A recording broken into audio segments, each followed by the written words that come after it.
Isi hamper keluarga Nia Ramadhani dan Ardi Bakri bikin Fuji shock.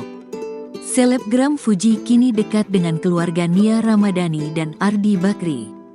Maklum, anak mereka yakni Mikaela Zalindra Bakri sangat mengidolakan Fuji.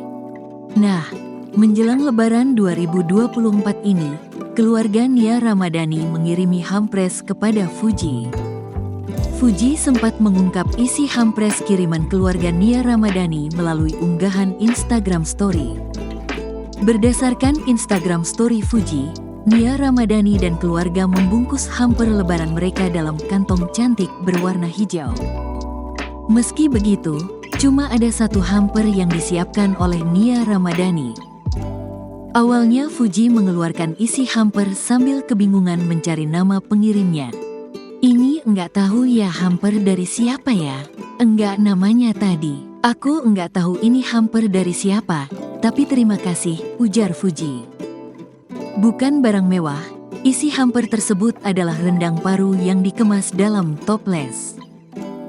Meski begitu, rupanya Fuji sangat bahagia ketika melihat isi hamper. Penyebabnya, dia tahu bahwa itu dari Nia Ramadhani.